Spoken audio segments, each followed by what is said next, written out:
in light of Mother's Day, I thought I would take some time to look through the internet, actually, to do some searching for what different people said about Mother's Day and some women of the Bible that would stand out. I've learned to do that from ordering things off the internet, like if I want to find the top 10 vacuum cleaners or the top 10, humidifiers, whatever. And I don't take any one person's list, but as you look at several lists, the same names keep popping up after a while, and you begin to realize those are ones to really take a good look at. And when I did this with Mother's Day, the name Hannah came up often, and so I thought I would do a lesson today on Hannah out of 1 Samuel chapter 1 in light of Mother's Day, and I invite you to follow along with me. Let me give you some background here just a little bit. Elkanah was Hannah's husband. Hannah was not able to have any children, so Elkanah married another woman in order to have children. Her name is Peninnah, and Peninnah had a couple of children, and she held that over Hannah's head and tormented her and teased her that, I've got children, you don't, and I'm providing family for Elkanah and you're not, and all these kind of things. And it was a really big deal to Hannah, not only because of the personal emotional part, but the culture of the day. It would have been really significant to have children, really significant for a woman to be able to bear children, especially a son, for her husband.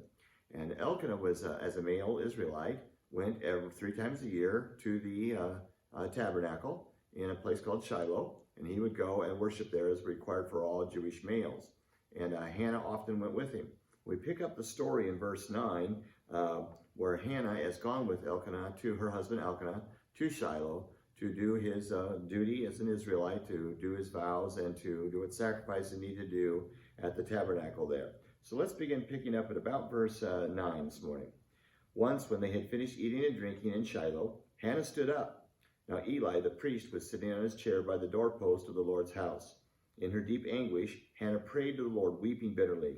And she made a vow, saying, Lord Almighty, if you will only look on your servant's misery and remember me, and not forget your servant, but give her a son, then I will give him to the Lord all the days of his life, and no razor will ever be used on his head. And as she kept on praying to the Lord, Eli, this is the priest there, Eli observed her mouth.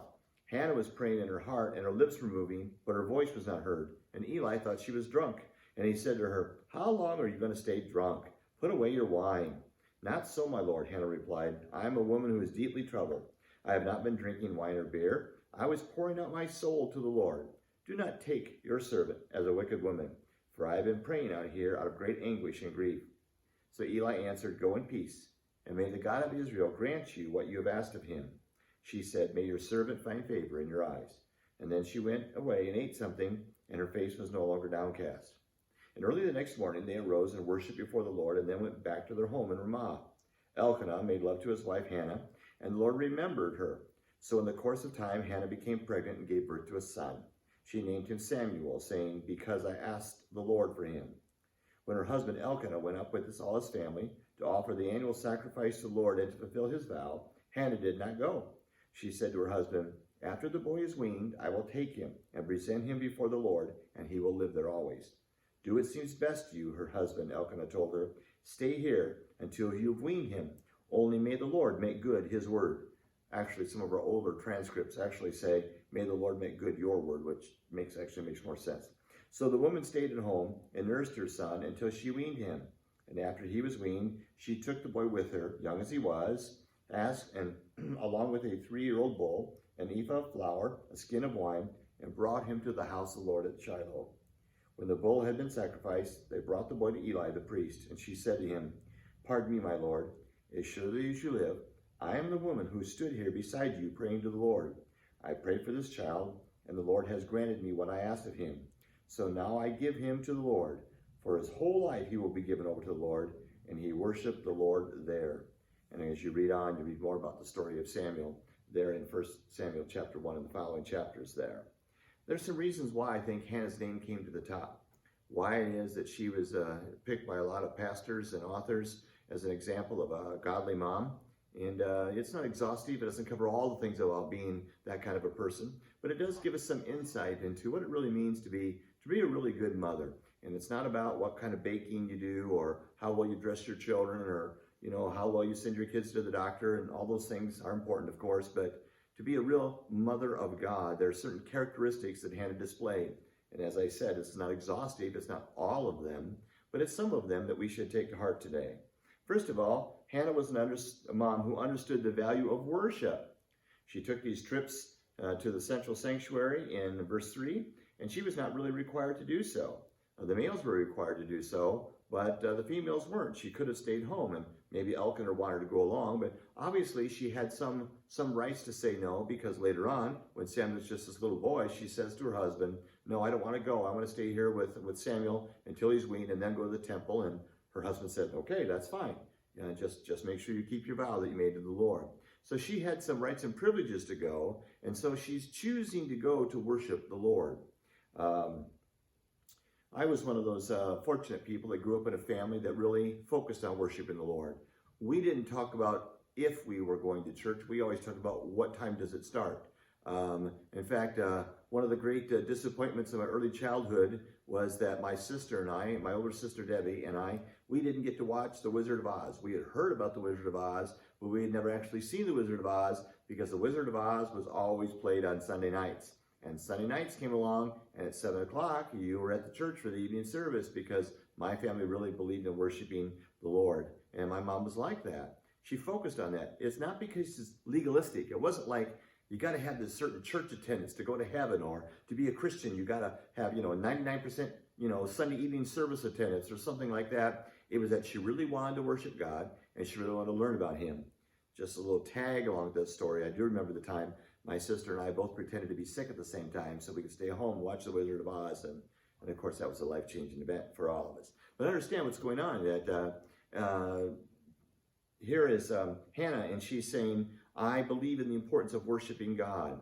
And one of the things about being a good, godly mother is setting an example for your kids and your family that you believe that the worship of God is important. You believe that going to God's house is something that's a priority of life. It isn't, we have nothing else to do today, so we go to church. No, it's the exact opposite. Unless there's some real reason why we can't go, we're going. Not because we earn our way to heaven by doing such things or anything like that, but because there's this real desire to give God credit, to give God glory, to give him praise, and to learn more about him. And our types of church services today, we have corporate worship together. We sing songs together. We hear from God's word together. We support each other, pray for one another, hear praises to God from one another. All those things that help us stay strong in the Lord. And Hannah was a person who believed in the importance of worship. And you could tell that she worshiped God also by the language she used when she talked to God. In verse 11, when she makes this vow at the temple, when Eli heard, she made a vow saying, Lord Almighty, if you will only look on your servant's misery and remember me and not forget your servant. Notice that she acknowledges this is the Lord Almighty. This is the Lord of hosts.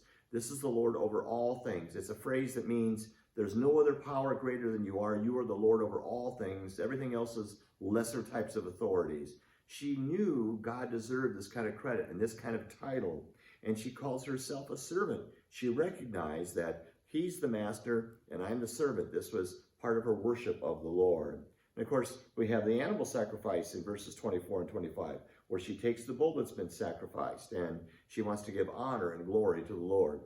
I was at an airport some years ago now, and we were just entering the airport to pick up somebody, I suppose, and I noticed there were several military people that were obviously retired. They were well along in years, and different types of uniforms, and I couldn't tell you what they were, but I could recognize them as military.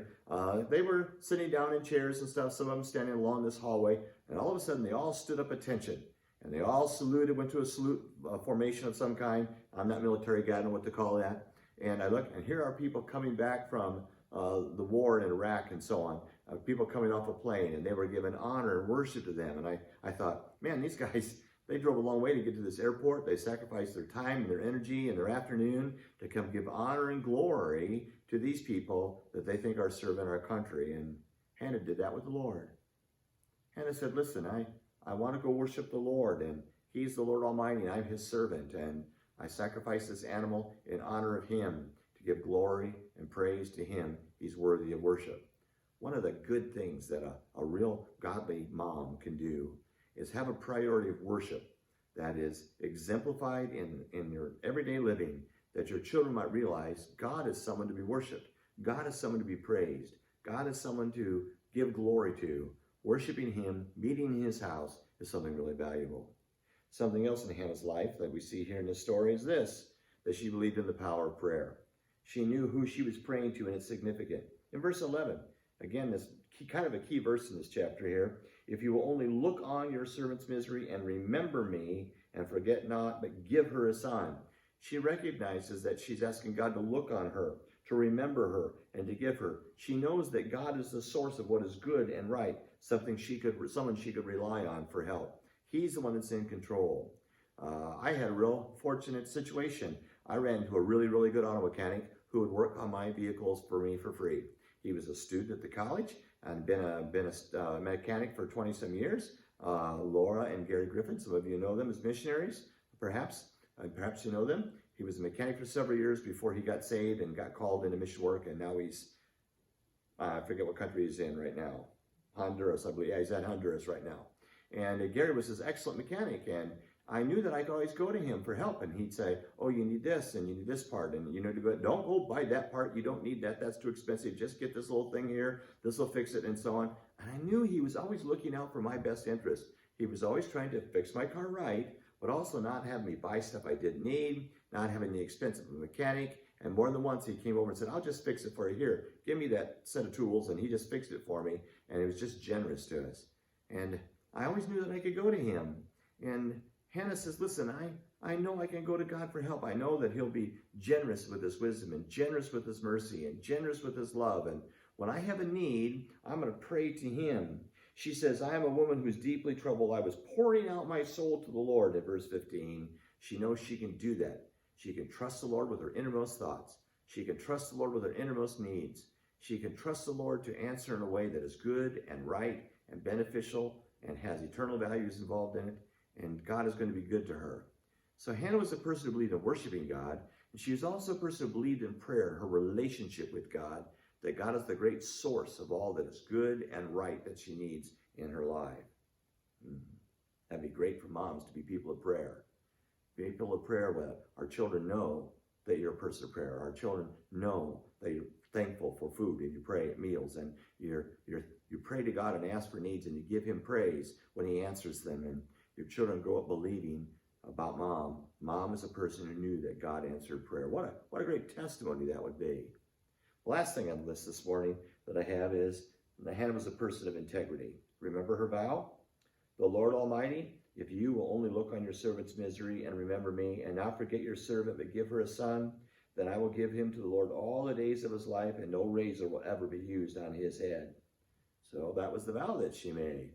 And you could think that a mother might make some kind of a drastic, request like that because she hasn't been able to have children and she wants a child so bad. And then when the child comes, it was like, well, that was just kind of the emotions of the moment. And that was kind of the stress I was under because, Helkina's other wife here, this Penina lady, she just irritates me to no end and bugs me and picks on me constantly. She's a real verbal bully about she has children and I don't. And I was kind of under a lot of emotional stress, and I'm not sure that I really meant that way, and I'm not sure God's really holding me to that, but that's not what Hannah's attitude is.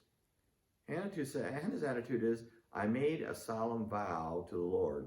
And, in verse 20, when it comes time to name the child that she has, so in the course of time, Hannah became pregnant and gave birth to a son. She named him Samuel because I asked the Lord for him, and Samuel's kind of a squeezed together compound of two words meaning I asked of the Lord, or I've been lent from the Lord. Lord has allowed me to have something.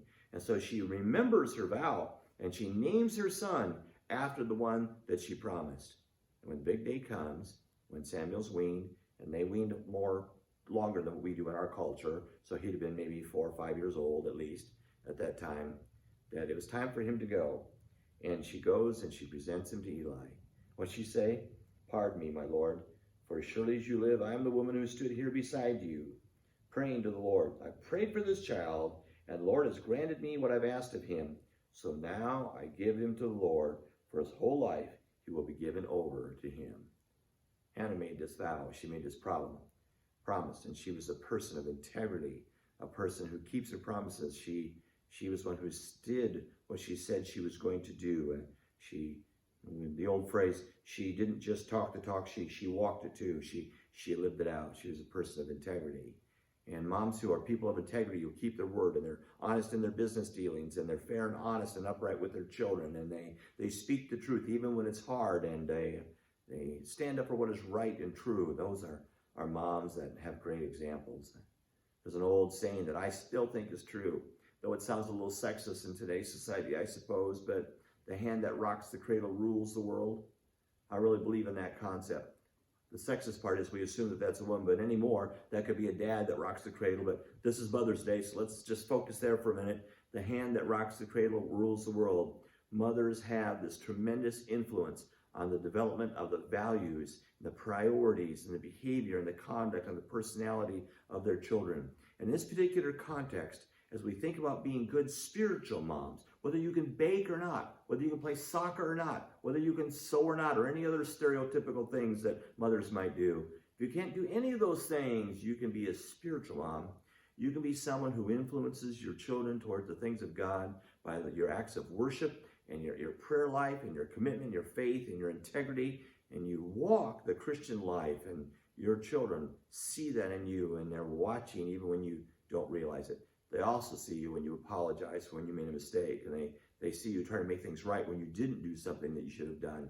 They see that as part of that too, and that helps them to grow spiritually as well, to know what to do when things don't go well, when I did something that I shouldn't do. They see that too. So what do you do with this message here today?